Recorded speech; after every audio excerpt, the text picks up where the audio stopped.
Bapa dalam surga, kami mengucap syukur. Sungguh besar kasih dan anugerah-Mu Tuhan. Engkau luar biasa di mana Engkau berkarya pada siang hari ini Tuhan.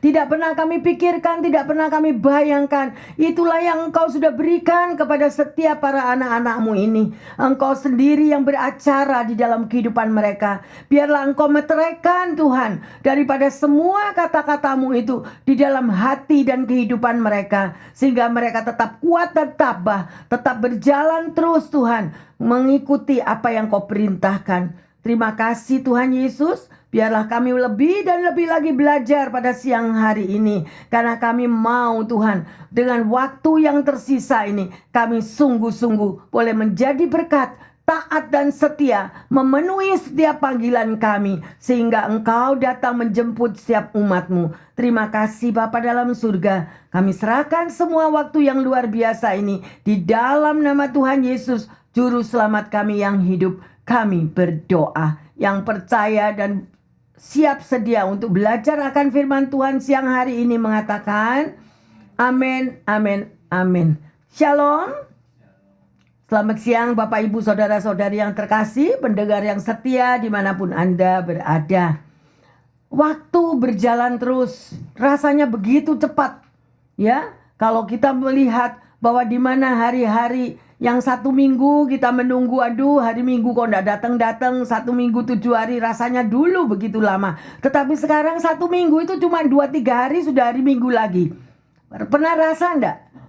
Tetapi kalau firman Tuhan, Anda tahu yang cinta akan firman Tuhan, bahwa hari-hari itu dipersingkat oleh Tuhan. Sudah ada firman-Nya. Karena apa? Kalau hari-hari itu tidak dipersingkat, ya, tidak akan orang-orang yang baik itu terselamatkan. Ya, itu firman-Nya sudah ada yang terkasih. Ya, oleh karena itu mari berbahagialah saudara dan saya pendengar yang setia kalau kita berada di dalam kerajaan yang tidak tergoncangkan. Amin. Yaitu kerajaan Tuhan Yesus. Artinya tetaplah setia. Karena hanya Tuhan Yesus yang tahu masa lalu hidup setiap kita dan masa depan kita, semuanya Tuhan Yesus sudah merenda bagi umatnya. Haleluya. Sedemikian rupa, ya. Oleh karena itu yang terkasih, sebagai anak Tuhan kita percaya bahwa kita mau, ya, melihat tanda-tanda zaman yang ada di sekeliling kita. Dan kita memiliki masih waktu yang tersisa itu. Kita nggak tahu waktu yang tersisa ini saudara dan saya mau apakan. Mau kita buat nggak, nyadari nggak bahwa hidup itu adalah kesempatan. Waktu yang ada ini adalah waktu anugerah. Setiap hari adalah anugerah. Begitu saudara dan saya bangun tidur, begitu pendengar yang setia dimanapun Anda berada, engkau bangun tidur, jangan kebiasaan, oh nothing happen, oh enggak ada apa-apa. Semua karena udah rutinitas, udah dibiasakan sedemikian. Padahal tidak pernah mau mengucap syukur atau menyadari bahwa kalau aku masih bangun pada pagi hari ini adalah kasih karunia Tuhan. Ada amin yang terkasih? Ya, sedemikian rupa. Mari kita akan belajar bersama-sama. Tema khotbah pada siang hari ini adalah waktu yang tersisa. Kita akan baca di dalam Wahyu 22 ayat yang ke-20. Ia yang memberi kesaksian tentang semuanya ini berfirman, "Ya, aku datang segera. Amin. Datanglah Tuhan Yesus." Semuanya ini udah tertulis ya, yang terkasih. Kitab Wahyu itu benar-benar kalau Anda mau belajar dan menghayati, itu adalah semua powerful sekali.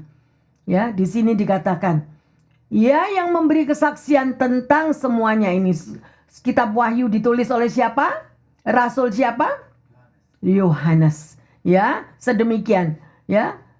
Iya, aku datang segera, amin. Datanglah Tuhan Yesus. Jadi, tidak ada satupun yang tahu kapan Tuhan Yesus datang. Ya, kapan Tuhan Yesus datang kembali dalam hidup kita. Oleh karena itu, berapa kali saudara dan saya sudah mendapatkan ya, berawas-awaslah, bersiap sedialah setiap hari. Oleh karena itu saya mau mengingatkan, taburlah setiap hari itu dengan kebaikan. Taburlah setiap hari, itu kesempatan yang terkasih. Kesempatan. Udah buang semua yang negatif. Memang gak mudah untuk menyangkal diri. Saya tahu menyangkal diri tidak mudah. Tetapi kalau kita tahu bahwa hidup saudara dan saya di muka bumi ini kita ditampi yang terkasih. Dan one day semuanya kita akan dijemput oleh Tuhan Yesus. Dan bagaimanakah kita akan mempertanggungjawabkan kalau setiap hari hidup kita itu masih amburadul, setiap hari isi going di dalam hidup kita. I don't care. Pastor, Bu Pendeta mau ngomong apa aja, I don't care. Tuhan memberi kehendak bebas, terserah kamu. Ya, tapi bagi mereka kita akan pelajari yang terkasih. Terus kita akan pelajari. Mari kita lanjut di dalam Wahyu 22 ayat yang ke-21. Kasih karunia Tuhan Yesus menyertai kamu sekalian. Amin. Amin. Kalau kita sudah dikasih tahu bahwa Tuhan Yesus mengatakan kasih karunia Tuhan Yesus, kasih karuniaku, Tuhan Yesus menyertai kamu sekalian. Lah kok kita nggak mau pakai kesempatan itu? Seolah-olah kehidupan kita setiap hari itu milikku, kehendak bebasku. Sedemikian rupa. Jadi kita nggak tahu bahwa kehidupanku setiap hari itu ada kasih karunia Yesus. Kalau ada kasih karunia Yesus, kenapa kita mesti berkelahi? Kenapa kita mesti emosi? Kenapa kita mesti marah kepada sesama kita? Kenapa kita mesti kecewa kepada sesama kita? Kembalilah kita kepada panggilan daripada Tuhan Yesus. Barang siapa mau mengikuti aku, sangkal dirimu, pikul salibmu, dan ikutlah aku. Untuk menyangkal diri tidak mudah. Kita akan diperhadapkan dengan benturan-benturan. Penyangkalan diri juga tidak mudah. Kita juga akan dihadapkan kepada banyak temptation, banyak jebakan. Nah, sekarang kita mau pilih yang bagaimana? Baru kalau kita itu bisa sangkal diri, pikul salib, baru kita berhak mengikuti Yesus. Kalau belum bisa menyangkal diri, kalau belum bisa memikul salib, kita masih egonya selangit, kita nggak akan bisa follow Jesus. Nggak akan bisa yang terkasih. Ya, sedemikian rupa. Jadi kita harus tahu bahwa Tuhan Yesus itu akan datang kembali. Pasti, when no one know. Tidak ada satupun orang yang tahu. Tapi dia bakal datang kembali. Ya, oleh karena itu, waktu yang tersisa ini. Di tengah-tengah waktu yang tersisa ini, di tengah-tengah waktu yang kita akan jalani ke depan itu, tiba-tiba kalau Yesus datang di situ, gimana kalau Anda dan saya nggak siap sedia yang terkasih? Saya hanya mengingatkan, apakah pendengar yang setia dan jemaat, engkau memiliki saat teduh? Engkau memiliki waktu untuk duduk diam membaca firman Tuhan? Engkau bersaat teduh, engkau bertanya kepada Tuhan, Tuhan, aku gak ngerti firman-Mu. Roh Kudus urapi aku supaya aku ngerti. Tuntun aku, bimbing aku. Kok kita yang diikuti tuh berita-berita yang sedemikian rupa kita sampai gak tahu saat ini yang terkasih pendengar yang setia. Apa yang Anda terima di Facebook, apa yang Anda baca di YouTube semuanya, Anda gak tahu lagi itu benar apa gak benar. Itu berita benar atau hoax. Betul loh, betul. Nah, sedemikian rupa kita di dalam jebakan-jebakan yang terkasih. Oleh karena itu, rajin-rajinlah membaca firman Tuhan. Dan milikilah waktu bersekutu dengan Tuhan Yesus. Kita lanjut 1 Yohanes 3 ayat yang ketiga. Setiap orang yang menaruh perhatian itu kepadanya, menyucikan diri sama seperti dia yang adalah suci. Ya, panggilan daripada Tuhan Yesus. Orang yang menaruh pengharapan kepada Tuhan akan menyucikan dirinya sama seperti dia adalah suci. Gimana Bu Pendeta, saya mau jadi orang suci itu gimana? Mustahil. Saya mau jadi orang kudus. Memang benar gak mudah. Gak mudah. Oleh karena itu, ya, bacalah sekali lagi 10 perintah Allah. Itu adalah perintah yang Tuhan Yesus berikan untuk saudara dan saya. Tetapi kalau Anda sering membaca firman Tuhan, otomatis pikiran kita akan dikuduskan. Hati kita akan dikuduskan. Perkataan kita akan dikuduskan. Langkah kaki kita juga akan dikuduskan. Ada amin? Mau tidak mau, memang nggak mudah. Ya, mungkin hari ini kita mau berbuat benar. Mungkin hari ini kita mau berbuat sesuatu yang tidak menyakiti orang, yang tidak mau salah. Tapi akhirnya apa? Kita salah, kita ribut, kita emosi sama orang lain. Ya, sedemikian rupa. Begitu bangun pagi Anda berdoa dan sudah meminta, Tuhan kuasai diriku supaya hari ini aku gak mau menghadapi apapun emosi, hati yang marah, kecewa, aku gak mau. Tapi tiba-tiba boom, ada masalah. Ya, lagi jalan di jalan, mobilnya dipotong orang, jadi mau gak mau ada emosi dan marah. Jadi jebakan itu ada di mana-mana yang terkasih. Selokan itu ada di hadapanmu bermacam-macam. Tetapi mintalah buah-buah roh. Salah satunya adalah penguasaan diri. Penguasaan diri itu harus ada di dalam diri kita. Ya, sedemikian rupa. Dan Tuhan selalu melihat hati. Ya, Jesus is love. What the meaning of love? Apa artinya kasih itu? Kasih adalah pengorbanan. Jesus is love. Jadi sampai dia berkorban di kayu salib untuk menebus salah dosa saudara dan saya. Dan kita memiliki DNA Jesus. Di mana DNA Jesus itu adalah love, kasih. Tetapi kalau Anda tidak memiliki kasih, apa saja yang Anda perbuat, ada emosi ikut campur. Apa saja yang saudara kerjakan, ada emosi yang ikut campur. Bukan emosi yang positif, emosi itu biasanya banyak yang negatif. Itu semuanya bohong. Lebih baik jangan mengerjakan sesuatu kalau Anda mengerjakan dengan marah-marah. Lebih baik engkau tidak mengambil bagian daripada engkau mengambil bagian dengan emosi. Nah, inilah artinya, ya, bagaimana kita menyucikan diri kita seperti Dia yang suci, Yesus yang kudus. Ada amin? Padahal firman Tuhan itu sudah mengatakan, apa saja yang kamu lakukan, nak, lakukanlah untuk aku. Apa saja yang kamu lakukan untuk hambaku yang paling hina ini. Mungkin gak usah yang paling hina lah. Engkau tahu-tahu bisa menolong orang di bus, menyeberangkan orang di jalan, atau apa saja. Tapi dengan hatimu yang penuh sukacita, engkau rela menolong orang lain. Itu engkau sudah melakukan untuk Tuhan Yesus. Apa saja yang engkau lakukan, lakukan untuk Tuhan Yesus. Ada amin? Ya, dan itulah yang Tuhan mau. Kasih itu terbeterai, kasih itu terlihat dari buah-buah yang saudara dan saya lakukan. Itu kita bisa melihat kehidupan orang tersebut. Amin. Lanjut di dalam Wahyu 22 ayat 6 dan 7. Lalu ia berkata kepadaku, perkataan-perkataan ini tepat dan benar. Dan Tuhan Allah yang memberi roh kepada para nabi telah mengutus malaikatnya untuk menunjukkan kepada hamba-hambanya apa yang harus segera terjadi. Sesungguhnya aku datang segera. Berbahagialah orang yang menuruti perkataan-perkataan nubuat kitab ini. Aku datang segera. Masih lagi dikatakan, berbahagialah orang yang menuruti. Jadi kalau kita tidak taat, yang terkasih, dosa yang pertama yang sudah terjadi adalah ketidaktaatan. Bagaimana Adam dan Hawa, kita tahu. Nah, sedemikian Tuhan Yesus memanggil Anda dan saya. Ya.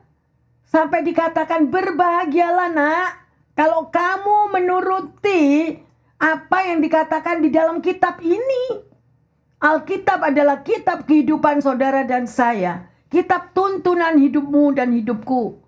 Sekarang ini bukan ada waktunya untuk kita mau menyantai-nyantai yang sedemikian rupa. Sudah bukan lagi waktunya kita untuk selalu memikirkan egonya kita. Me, I, mine. Saya selalu menekankan dan tidak jemu-jemu yang terkasih. Mungkin engkau capek. Mungkin engkau tidak punya tenaga lagi. Mungkin engkau banyak kesibukan. Tetapi di dalam hidup itu ada prioritas yang terkasih. Prioritas. Yesus kalau tidak mau pergi ke kayu salib, Yesus kalau tidak mau ke Kalvari, dia bisa. Tetapi Yesus melakukan prioritas itu untuk menyelamatkan pendengar yang setia dan jemaat semua. Lah tetapi kalau kita itu tidak mau melakukan prioritas untuk Tuhan, Tuhan gak minta banyak, 1 minggu 1 kali, kuduskanlah dirimu. 1 minggu 1 kali. Hadirlah di dalam rumahku. Tetapi kita banyak kompromi. Ini tidak bisa, itu tidak bisa. Semuanya apapun yang kita lakukan, kedagingan kita yang menguasai. Pilihan di dalam tangan kita, saudara. Pendengar yang setia, pilihan di tangan kita. Sudah bukan lagi waktunya kita hanya memikirkan, aku capek. Sudah lagi bukan memikirkan kita, apa yang aku harus lakukan ini. No. Kalau engkau masih melakukan hal yang sedemikian, berarti dirimu lebih penting daripada pengorbanan Yesus di Kalvari. Tidak ada artinya kematian Yesus di Kalvari. Dan dari buah-buahnya kita akan tahu. Mari yang terkasih, Alkitab hanya untuk mengingatkan, ya, dengan adanya waktu yang tersisa ini, pergunakanlah dengan sungguh-sungguh yang terbaik. Ya, jangan sampai saudara dan saya ketinggalan, nggak tahu lagi. Ya, kita akan belajar dan belajar lebih dan lebih lagi yang terkasih. Sedemikian rupa, ya. Kita tahu kan, Tuhan Yesus adalah pokok anggur. Saudara dan saya adalah carang-carangnya. Dan pada waktu Yesus kembali, pada waktu Yesus pertama kali datang, dia menyelamatkan. Kedatangan Yesus yang pertama kali adalah untuk menyelamatkan saudara dan saya. Tetapi kedatangan Yesus kembali, yang ada hanyalah penghakiman. Dan pada waktu dia melihat bahwa kita adalah carang-carang yang tidak berbuah, di situ kita akan ditebang. Bukan cuma ditebang, tapi kita juga akan dibakar. Saya mengingatkan yang terkasih, Alkitab bukan untuk menakut-nakuti. Keselamatan sudah diberikan oleh Tuhan Yesus. Tetapi ada bagian dari Anda dan saya, kita mau korban, kita mau taat. Supaya saudara dan saya menerima hidup yang kekal. Semua punya kitab kehidupan. Tadi kan udah lihat toh papernya masing-masing. Di dalam paper itu terlihat semua apa yang saudara dan saya lakukan. Dan Tuhan mau cuma satu, keselamatan kekal. Tuhan mau menyelamatkan saudara dan saya. Tapi mari yang terkasih, jangan sia-siakan waktumu. Ya. Kalau Anda melihat ada perbedaan, siapakah saudara dan saya? Kita dipanggil sebagai apa yang terkasih? Sebagai murid Yesus atau sebagai pengikut-pengikut Yesus? Seorang murid adalah murid yang setia dan taat melakukan kehendaknya. Itu murid. Tetapi kalau pengikut, hanya sekedar pengikut, itu orang hanya yang mau berkat-berkatnya tok.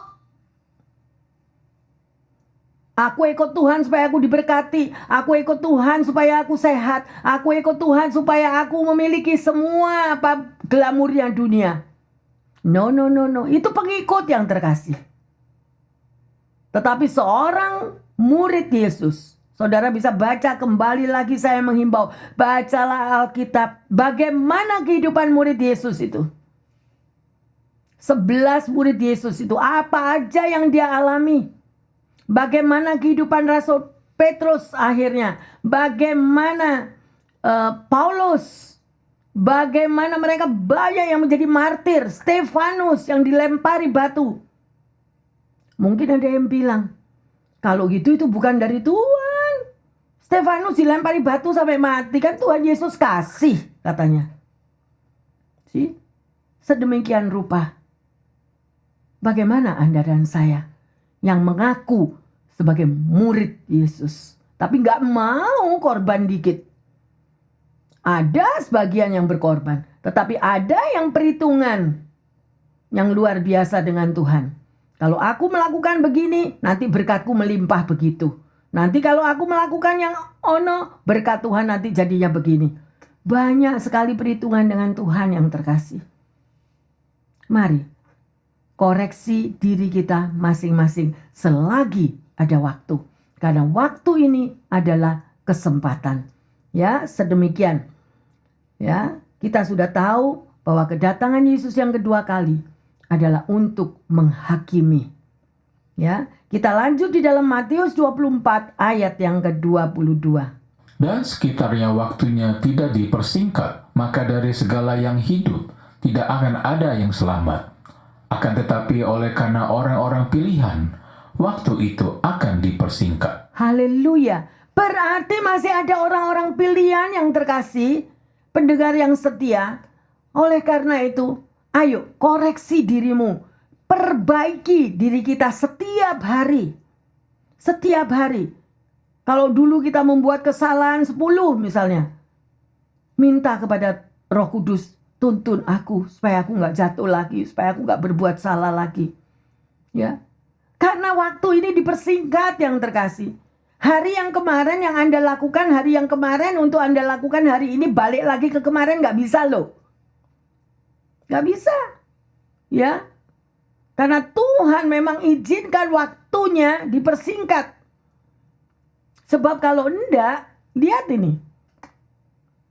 Banyak orang yang tidak diselamatkan. Lah Anda termasuk orang-orang pilihan apa bukan? Sudah dikatakan, nah kalau engkau disuruh jalan 1 mile, jalanlah 2 mile. Berarti apa? Kita harus melakukan lebih daripada apa yang kita mampu. Bu Pendeta, saya mampu cuma ngangkat 1 kilo loh. Kok saya disuruh ngangkat 2 kilo?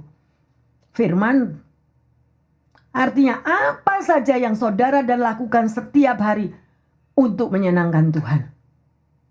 Jangan hitung-hitungan kalau engkau itu melakukan buat orang yang di jalan, buat engkau menolong orang yang ada di bus atau di mana-mana. Bukan.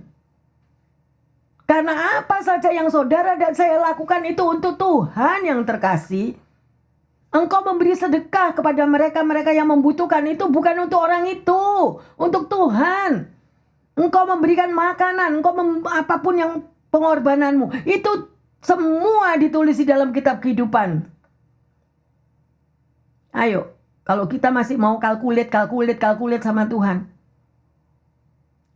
Buat apa kalau kita memberi, ya, khusus dengan motivasi, misalnya, aku memberi kepada orang kaya, supaya nanti orang kaya itu memberkati aku lagi, itu gak laku. Gak laku yang terkasih, ayo berubah.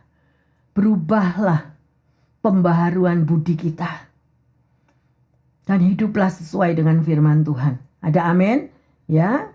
Jadi apa saja yang saudara lakukan, ada mata Tuhan yang melihat sedemikian rupa. Ya. Beberapa minggu yang lalu saya bertemu sharing dengan seorang pendeta. Dia mengatakan, aku pergi ke toko buku. Dan di toko buku aku menemukan sebuah buku yang bagus sekali. Dan di dalam buku itu ditulis oleh seorang rabi Yahudi. Ya, orang Yahudi ini berkata bahwa menurut perhitungannya hari penghakiman itu sudah dekat. Itu ditulis di dalam kitab itu. Ya, dan ia berkata, kalian harus bertobat. Yang ditulis di dalam buku itu ya. Kalian harus bertobat karena hari penghakiman sudah dekat. Ia berkata bahwa Mesias akan kembali. Sekalipun mereka itu nggak mengakui Yesus. Tapi mereka itu orang Yahudi mengakui Mesias. Ya, jadi Mesias itu akan datang. Ya. Dan dikatakan lagi, kalian harus bertobat karena waktunya sudah sangat singkat. Ya, sedemikian. Pendeta itu terkejut membaca buku itu tersebut. Dan buku itu ditulis ya. Rabi Yahudi ini tadi. Dia mengutip dari perkataan dari Perjanjian Lama. dan berkata, "Kalian lihatlah, semua yang telah diderita oleh orang-orang Yahudi termasuk Holocaust." Saudara tahu Holocaust? Atau ada yang nggak tahu Holocaust? Ya, di sini diceritakan. Jadi Holocaust yang terjadi, ya, itu sudah ada di dalam Perjanjian Lama. Kalian sudah diperingatkan berkali-kali untuk mendengarkan dan melakukan firman Tuhan, tetapi gak mau. Holocaust merupakan persekusi atau pembantaian sekitar 6 juta orang Yahudi yang dilakukan secara sistematis, birokratis, dan disponsori oleh rejim Nazi beserta pengikut-pengikutnya pada waktu itu. Nah, itulah Holocaust. Ya, jadi masa aniaya yang luar biasa. Holocaust berasal dari bahasa Yunani yang artinya berkorban dengan api. Berkorban dengan api nasi. Jangan lupa ada ekornya, nasi. Yang mulai berkuasa di Jerman pada Januari tahun 1933. Meyakini bahwa bangsa Jerman adalah ras yang unggul, sedangkan kaum Yahudi itu dianggap orang yang inferior. Ya, jadi orang Yahudi itu merupakan satu ancaman bagi mereka. Ya, ada seorang yang bernama Alfred Munzer lahir pada 23 November 1941 di Den Haag, Belanda. Alfred ini hidupnya dia selamat dalam Holocaust karena ia diselamatkan oleh keluarga Indonesia yang tinggal di Belanda. Ya, jadi Holocaust itu benar-benar terjadi yang terkasih. Ya. Betul-betul pembantaian, mereka dibakar di dalam api yang sedemikian rupa. Dan dia katakan, Tuhan itu sudah kasih tahu kalian loh. Tuhan itu sudah ingatkan di dalam firman-Nya. Tetapi kenapa kok tidak mau taat dan mengikuti apa yang kata firman Tuhan itu. Kita juga bisa baca di dalam kitab Ulangan dan bagian-bagian lainnya di Perjanjian Lama yang terkasih. Sudah ada peringatan begitu banyak. Marilah kita mau mendengarkannya. Jangan sampai kalau sudah terjadi sesuatu kita terlambat. Ya, mari kita lihat di dalam Ulangan 6 ayat yang ke-7. Haruslah engkau mengajarkan berulang-ulang kepada anak-anakmu dan membicarakan apabila engkau duduk di rumahmu, apabila engkau sedang dalam perjalanan, apabila engkau berbaring, dan apabila engkau bangun. Sudah diperingatkan yang terkasih. Anak-anak kita pun harus tahu akan firman ini. Ya, cucu-cucu kita juga harus tahu. Memperkatakan kitab Taurat ini. Nah, mungkin ada yang bertanya, loh Tuhan, kenapa Engkau izinkan Holocaust itu terjadi? Kenapa? Karena umat Tuhan itu tidak mau mendengarkan dan melakukan firman Tuhan. Karena semua sebelumnya itu terjadi, Tuhan sudah memberitahu. Dan dikatakan, sampai di sini dikatakan lagi, kitab Ulangan ini. Perkatakanlah. Ya, supaya mereka itu hidup di dalam firman Tuhan dan perlindungan daripada kuasa Tuhan yang sanggup melindungi mereka. Tetapi kalau hidup mereka itu semau gue dan amburadul, tidak ada perlindungan yang menyertai mereka. Ya, sedemikian rupa. Oleh karena itu yang terkasih, pendengar yang setia, bagaimana saudara dan saya saat ini mempergunakan waktu yang tersisa itu? Bagaimana? Ya, sedemikian rupa. Ya, Yesus memberikan perumpamaannya kepada 5 gadis yang bijaksana dan 5 gadis yang bodoh. Mereka itu sama-sama loh mempersiapkan minyak. Mereka sama-sama. Ya, tetapi kenapa yang 5 yang bijaksana ini mereka bisa berhasil? Sampai pada waktu kedatangan ini mereka siap sedia. Tetapi justru yang 5 itu nggak selamat. Kenapa? Nah, padahal sama-sama ya 2 kelompok ini sama-sama mempersiapkan minyak itu. Pasti ada something wrong yang terkasih. Ayo koreksi diri kita. Mungkin Anda sudah merasakan Anda begitu aktif. 7 hari Anda tinggal di gereja. 7 hari engkau melayani Tuhan. 7 hari dari masalah yang terkecil, masalah yang terbesar di gereja. Engkau tangani semuanya. Engkau memiliki Roh Kudus. Engkau selalu sedemikian memberikan yang terbaik untuk Tuhan.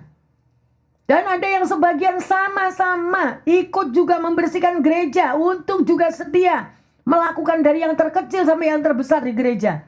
Tapi kenapa yang 5 selamat kok yang 5 ketertinggal? Kenapa? Mari yang terkasih, waspadalah. Karena hanya Engkau dan Tuhan yang tahu.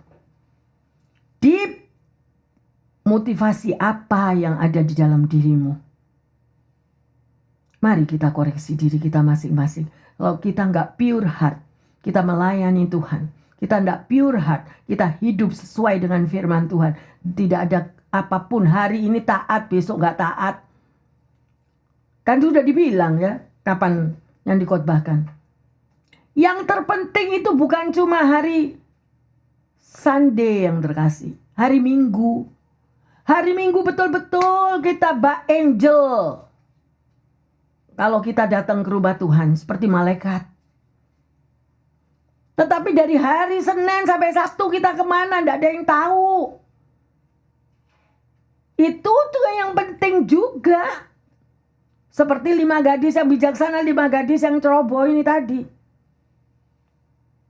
Bagaimana sikap kita di luar daripada gereja, bagaimana sikap kita di rumah, bagaimana sikap kita di pekerjaan, bagaimana sikap kita melayani orang lain di jalan atau di mana. Ada mata Tuhan yang melihat semuanya. Oleh karena itu berhati-hatilah. Kalau sedemikian rupa yang terkasih, presentasi daripada 5 gadis yang bodoh dan 5 gadis yang ceroboh ini, berarti separuh daripada kita ini yang ada ditinggal. Separuh yang ditinggal loh. Dan ini bagus sekali ayat ini, firman ini untuk mengingatkan kita. Gimana perilaku kita hidup ya yang terkasih. Ayo, saya berharap bahwa pendengar yang setia maupun jemaat, kita semua termasuk 5 gadis yang bijaksana. Jangan selebor lagi. Jangan kita pakai waktu yang tersisa ini semau gue. Suka-suka aku pastor, Bu Pendeta, kan aku yang hidup. Ngapain ngikuti campur? Kalau saya capek ya saya nggak ke gereja lah. Ya sedemikian rupa atau apapun, Alkitab bukan untuk menghakimi tetapi untuk memperingatkan kita supaya kita melakukan apa yang Tuhan firmankan. Karena kita ini di waktu-waktu yang jahat, waktu yang tersisa. Kita nggak tahu loh hari depan kita. Apakah kita masih hidup 50 tahun lagi? 30 tahun lagi? Atau berapa tahun lagi? Tidak ada satupun yang tahu. Covid datang begitu tiba-tiba, ada yang tahu? Seluruh dunia itu. Bukankah itu juga peringatan daripada Tuhan? Apalagi sekarang ini sedemikian rupa. Kejadian di Texas mana? Apa tidak hancur hati kita? Berdoa untuk mereka-mereka itu. Dan saya percaya kalau Tuhan izinkan mereka, pasti Tuhan ada rancangannya yang indah. Ya, sedemikian rupa. Mari kita baca di dalam Yesaya 55 ayat yang kedua. Mengapakah kamu belanjakan uang untuk sesuatu yang bukan roti, dan upah jeripayamu untuk sesuatu yang tidak menyenangkan? Apa artinya di sini yang terkasih?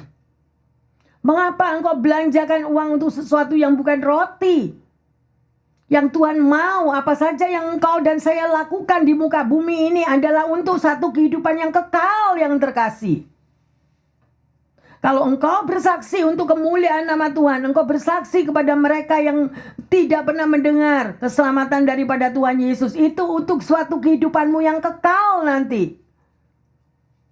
Apa saja yang kita lakukan itu, lakukanlah untuk kehidupan kekalmu. Bukan untuk mengikuti yang boten-boten yang di dunia ini, glamurnya dunia. Emangnya saya pikir Bu Pendeta saya masih mau seneng kok. Hidup ini hidup saya tuh udah penuh susah payah. Jadi gak salah kalau sekarang saya ini mau hidup seneng-seneng. Kata Tuhan suka-sukamu.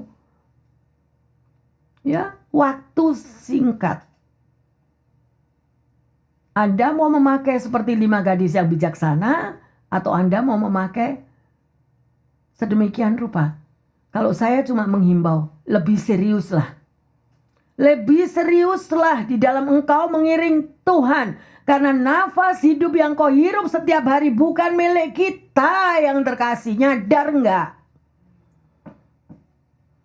Saya mendampingi mereka-mereka yang dalam sakral maut yang terkasih. Itu napas kalau mau copot, itu cuma langsung hilang. Ya, demikian lihat daripada perilaku hidupnya mereka. Kalau perilaku kehidupannya mereka itu di dunia itu begitu baik, hidupnya seperti orang tidur. Pada waktu dia pulang itu cuma hilang. Tetapi buat mereka yang tidak pernah ada pemberesan pada waktu di dalam kehidupannya, terikat dengan segala kuasa-kuasa gelap, terikat dengan sudah dikutukin oleh banyak-banyak orang hidupnya sedemikian, pulang nggak bisa pulang. Bener loh. Saya cuma ingetin. Ya. Benar-benar. Napas yang seperti kereta api, mata melotot, lidah keluar. Di hospital diikat tangannya, kakinya karena goncangan badannya begitu bergoncang luar biasa. Karena roh maut yang ada di dalam dirinya mempermainkannya. Karena nggak beres hidupnya. Makanya saya katakan setiap hari minta ampun yang terkasih. Setiap hari minta ampun dan bereskan masa lalumu. Sekalipun Tuhan sudah bilang, aku sudah mati di kayu salib buat kamu. Sekali selamat kamu selamat. No. Memang Tuhan Yesus sudah menyelamatkan. Tetapi kalau kita masih main-main dengan dosa, kita masih main-main dengan kuasa kegelapan, gak bakal pulang nak. Terus mau kemana? Makanya Hosea 4 ayat 6 jalan lagi, terpaksa Bu Pendeta ngomong. Umatku binasa karena tidak mengerti, tidak mengenal akan kebenaran-kebenaran firman Tuhan. Makanya firman Tuhan itu harus digali yang terkasih. Ya, sedemikian rupa. Peganglah ini. Ya. Orang yang mengasihi Tuhan Yesus pasti kelihatan daripada buah-buahnya.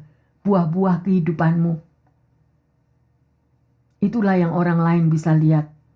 Tapi mari, belum terlambat. Berbalik pada waktu engkau mendengar firman Tuhan ini. Di mana waktu yang tersisa masih ada. Ayo, stopping. Jangan lagi ngikuti dunia. Kalau kita dulunya perhitungan sama Tuhan. Ya, saya doa 1 minggu 1 kali. Lah napas ini loh 7 kali 24 jam. Napas hidup dari Tuhan ini loh 7 kali 24 jam. Lah apa kita nggak bisa say thank you? Bersyukur. Memiliki saat teduh bisa berbicara dengan Tuhan. Luar biasa loh. Kemarin ada satu kesaksian lagi. Yang saya mendengar kesaksian itu. Gak lama yang terkasih. Gak lama. Gak pakai perhitungan hari. Saya gak akan sebut. Ya. Ada sesuatu di tengah keluarga mereka. Mereka call saya. Terjadi kekacauan yang luar biasa. Sampai daripada orang tua, mertua, anak-anak semuanya udah jatuh bangun gak karu-karuan. Dan mereka call saya. Dan akhirnya kita doa bareng. Saya minta kuasa Tuhan dinyatakan. Saya mohon pengampunan daripada Tuhan. Saya mohon kasih Allah Bapa, kasih karunia daripada Tuhan Yesus. 3 jam. Cuma 3 jam. Bisa terjadi forgiveness satu dengan yang lain. Dan keluarga itu dipulihkan kembali. Banyak sekali anak-anak Tuhan yang tidak pernah mempraktekkan kuasa daripada Tuhan Yesus. Orang bisa terpeleset yang terkasih. Pendengar yang setia. Orang bisa jatuh. Tapi Roh Kudus selalu ingatkan, nak kamu salah loh. Nah, kamu tadi emosi. Nah, ini tadi begini. Kalau kita Roh Kudus berbicara, kita bukan ngengkel atau bilang, oh I'm right, cuma aku yang benar, gak akan bisa. Tuhan tidak akan bisa bekerja di dalam orang yang sombong. Tuhan hanya bekerja di dalam orang yang rendah hati. Orang yang rendah hati Tuhan akan dengar. Dan jangan main-main dengan kuasa doa ya. Sebab saya dengar banyak yang terkasih. Percuma Bu Pendeta, saya sudah berdoa puluhan tahun Tuhan gak jawab. Terjadilah menurut mulutmu. Tapi Tuhan saya enggak kok. Tuhan saya hidup dan Tuhan saya selalu ngomong, kasih tahu, mengampuni, mengasihi. Asal kita juga mau melakukan dengan taat semua firman-Nya. Ya, oleh karena itu yang terkasih, jangan padam api Roh Kudus di dalam dirimu. Jangan padam.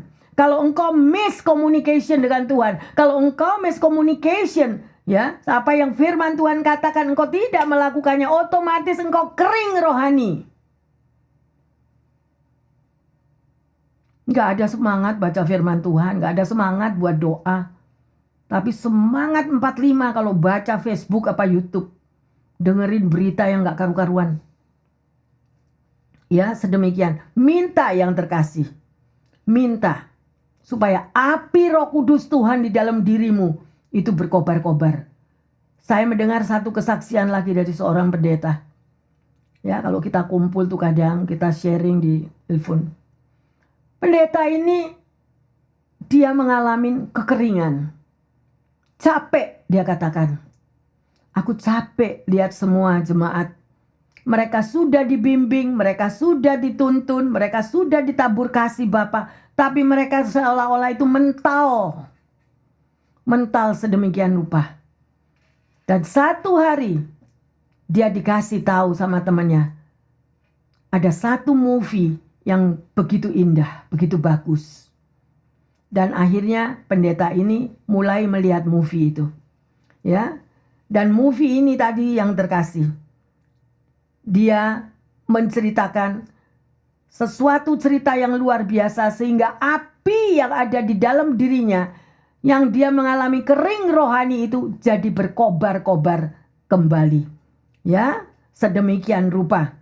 Dan film itu, movie yang dia lihat itu, ya, berjudul The Little Woman. Ya, The Little Woman. Little Woman ini diperankan oleh seorang wanita yang bernama Gladys Aylward. Gladys Aylward ini adalah seorang perempuan Inggris. Ini cerita di movie itu ya, cerita di film itu. Dia itu menceritakan bagaimana kehidupannya dia di London, ya, dan dia adalah orang yang artinya mempunyai kedudukan yang baik, memiliki status yang baik di London sedemikian rupa. Tetapi pada waktu film ini diputar di Cina, Gladys ini diundang untuk datang untuk menghadiri pembukaan gedung tersebut dan melihat movie-nya sendiri di sana. Di dalam kisah daripada film yang dikatakan ini tadi, Little Woman ini tadi, Gladys ini adalah memerankan kehidupannya. Dia dari London, dia pindah hidup di Cina. Ya, dan kehidupannya dia di Cina itu, saudara tahu apa yang dia lakukan? Dia hidup di tengah-tengah tempat yang kumuh untuk memelihara para anak yatim piatu, anak kecil-kecil yang tidak memiliki orang tua, anak kecil-kecil yang kelaparan, yang berpakaian rombeng sedemikian rupa karena terjadi peperangan berkali-kali di Cina waktu itu. Dan Gladys ini tinggal di tengah-tengah rumah yang kumuh itu. Dia tidak disupport oleh sebuah yayasan, dia tidak disupport oleh pemerintah, dia tidak disupport oleh company apapun. Tetapi yang mensupport Gladys pelayanan di Cina ini adalah teman-teman dekatnya. Supaya anak-anak kecil tadi itu yang yatim piatu bisa tetap makan dan bisa tetap hidup. Singkat cerita, karena pada waktu itu di Cina terjadi lagi satu peperangan dengan Jepang. Dan di dalam peperangan tersebut, Gladys ini terpaksa harus melarikan diri dengan membawa semua anak-anak asuhannya tadi kemanapun mereka pergi. Dan di dalam mereka berlari-lari mencari tempat perlindungan sedemikian rupa. Sudah tidak tahu, dan tentara Jepang itu terus mengejar mencari-cari mereka. Kemudian ada seorang pria muda. Pria muda ini mempunyai kedudukan yang baik dan mempunyai masa depan yang baik. Dan dia melihat bagaimana Gladys ini, seorang diri wanita kecil ini, untuk memprotek semua anak puluhan yatim piatu ini seorang diri dengan berlari-lari mencari perlindungan. Akhirnya pria muda ini mengambil keputusan, aku harus menolong mereka. Dan akhirnya pria muda ini berlari-lari juga mengikuti daripada menemukan satu tempat persembunyian di mana Gladys dan anak-anak ini boleh bersembunyi. Tetapi tentara Jepang itu terus mengejar dan semakin dekat. Dan pria ini langsung mengambil keputusan, dia berdoa, Tuhan, apa yang harus aku lakukan? Sebab ini tentara Jepang ini udah amat dekat. Pasti Gladys dan anak-anak ini semua pasti mati. Pasti, karena suara tembakan itu yang bertubi-tubi udah semakin dekat. Akhirnya pria muda ini tadi mengambil keputusan, aku akan memancing mereka, aku akan memancing daripada tentara-tentara Jepang ini untuk mereka mengalihkan pandangan daripada Gladys dan anak yatim ini pergi ke tempat lain. Akhirnya pemuda ini dia lari ke tempat yang lain. Yang terkasih, pendengar yang setia, dia lari dan sebab dia tahu bahwa dia akan mati. Pasti dia akan dikejar dan pasti dia akan dibunuh, disiksa. Tapi dia mengatakan, Tuhan, aku rela. Aku rela asal jangan mereka. Yang terkasih, itulah yang dilakukan. Karena dia tahu Yesus sudah melakukan untuk kita semua umatnya. Dan akhirnya pria muda ini, dia lari siksak supaya mengalihkan pandangan mata daripada tentara-tentara Jepang. Dan memang benar, tentara Jepang ini tidak lagi mengejar Gladys dengan semua anak yatim itu, tetapi mengejar dia, dan akhirnya dia ditangkap, disiksa, dan dibunuh, dia mati. Luar biasa.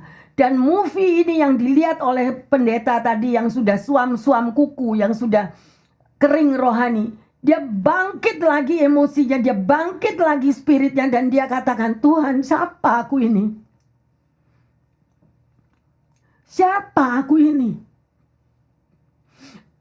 Lihat pemuda itu tadi. Kalau dia bisa berkorban sedemikian rupa, aku ini siapa, Tuhan? Dan pendeta ini tersulut lagi apinya, dan dia mulai berkobar-kobar lagi untuk dia melayani jemaatnya. Karena puluhan tahun dia merasa bahwa sia-sia pelayanannya selama ini.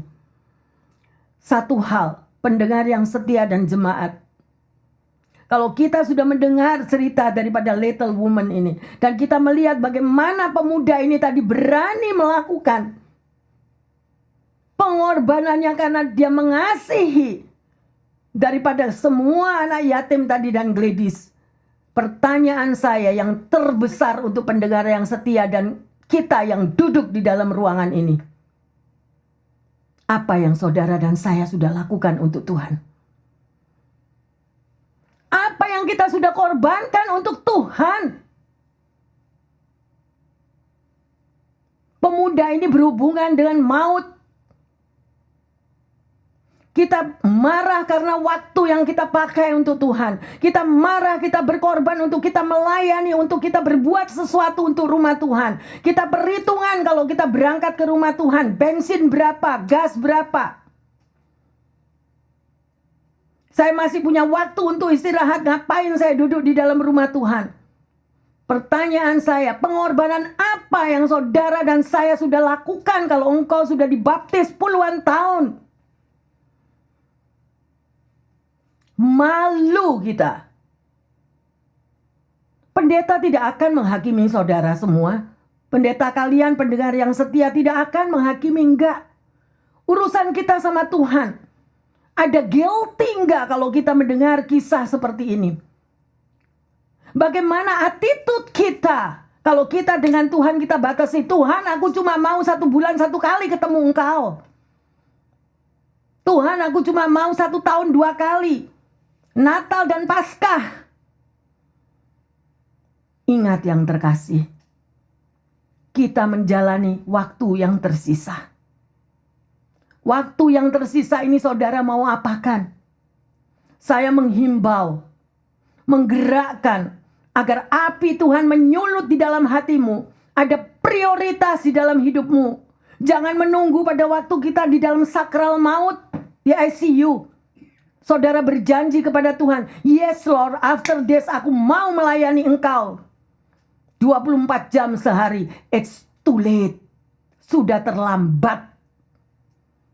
Ya Tuhan, sembuhkanlah aku akan membangun 100 gereja untuk Engkau. Tuhan gak butuh duit kita.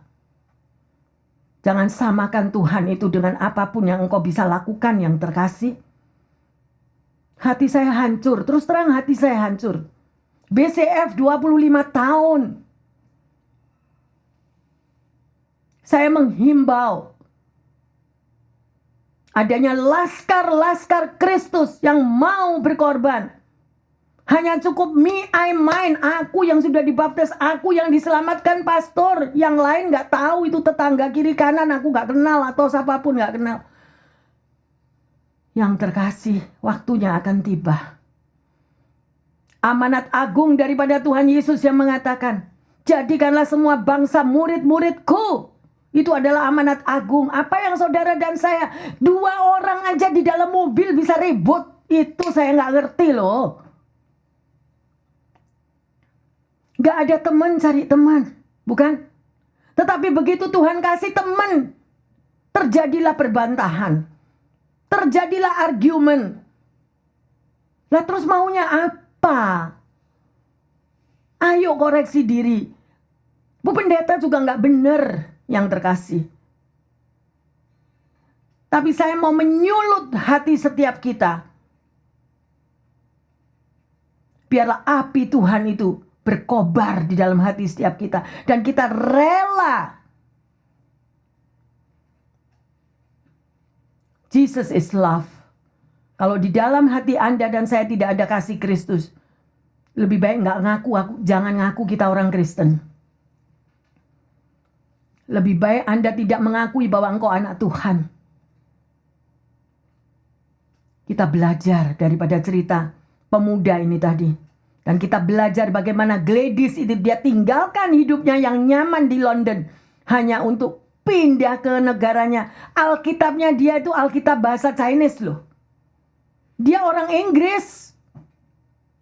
Demi dia bisa mengajarkan kepada anak yatim piatu tadi yang semuanya bahasa Chinese. Alkitabnya bahasa Chinese, dia belajar bahasa Chinese untuk bisa menyelamatkan mereka itu.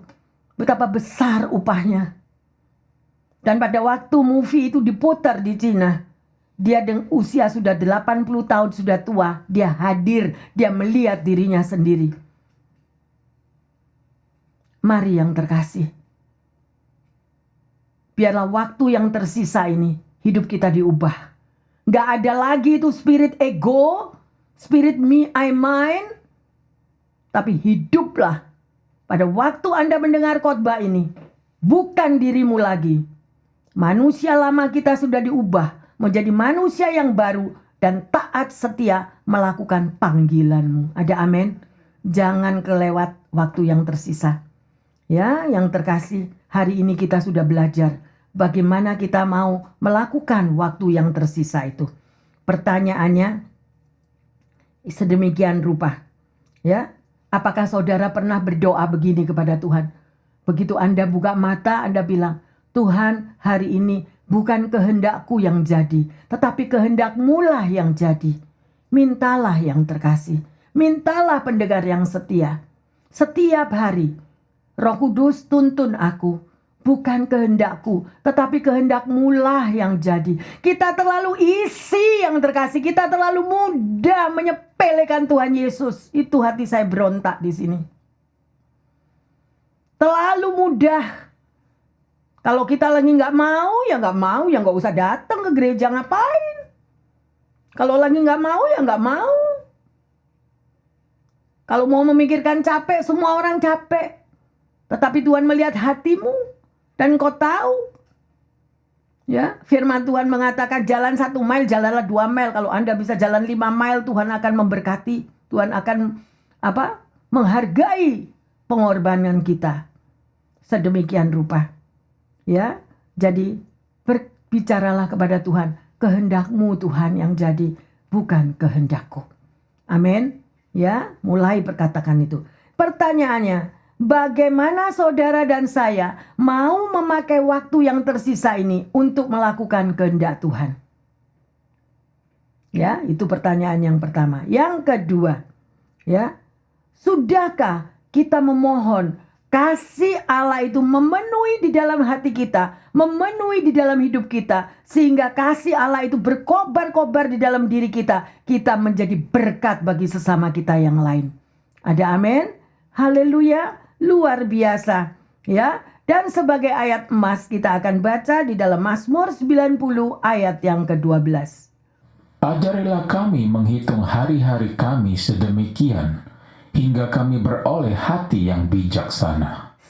Kita butuh hati yang bijaksana. Kita butuh pikiran yang bijaksana. Jangan lagi yang terkasih. Kita memang masih hidup di dunia. Tetapi mari biarlah manusia rohani kita semakin dikuatkan. Semakin bertumbuh. Karena hari-hari ini adalah singkat. Tidak ada satupun yang tahu akan hari esok. Ada amin yang terkasih? Mari kita bangkit berdiri. Bapa di dalam surga, kami mengucap syukur untuk firman-Mu, di mana Engkau mengingatkan kami Tuhan, bahwa hari-hari ini adalah waktu yang tersisa. Kami tidak mau Tuhan, bahwa waktu-waktu kami ini menjadi waktu yang terhilang. Kami tidak mau ya Bapa, bahwa waktu-waktu nafas hidup yang Tuhan sudah berikan itu kami sia-siakan. Ampuni kami Tuhan Yesus. Ampuni kami. Tetapi kami mau ya Bapa, melalui firman yang sudah ditaburkan pada siang hari ini, hidup kami boleh diubahkan. Hidup kami boleh Tuhan dibakar dengan api Roh Kudus-Mu, supaya hidup kami ini boleh menjadi berkat Tuhan. Menjadi berkat bagi sesama kami. Menjadi berkat bagi kemuliaan nama Tuhan. Terima kasih Tuhan Yesus untuk firman yang luar biasa. Dan kami mau diubahkan Tuhan. Cengkeram kehidupan kami. Cengkeram Tuhan. Biarlah manusia rohani kami bertumbuh-tumbuh di dalam Engkau.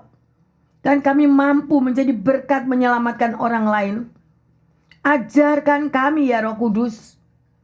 Agar waktu yang keada ini menjadi waktu yang sangat berkenan dan menyenangkan hati-Mu. Sehingga banyak-banyak memberkati orang lain. Terima kasih Tuhan. Mampukan kami untuk mengutamakan Engkau di dalam hidup kami ya Bapa. Mengutamakan Engkau karena kami tidak tahu bahwa waktu ini adalah waktu yang singkat. Hamba berdoa bagi mereka yang kekurangan kesehatan. Bagi mereka yang kekurangan kasih. Bagi mereka yang kekurangan finansial. Bagi mereka yang kekurangan Tuhan relationship yang sedemikian rupa di tengah-tengah keluarganya. Engkau Tuhan Yesus yang mampu memulihkan segala-galanya. Dalam nama Yesus yang sakit Kau sembuhkan ya Bapa. Kau berikan jalan keluar. Kau berikan ya Tuhan kekuatan ekstra.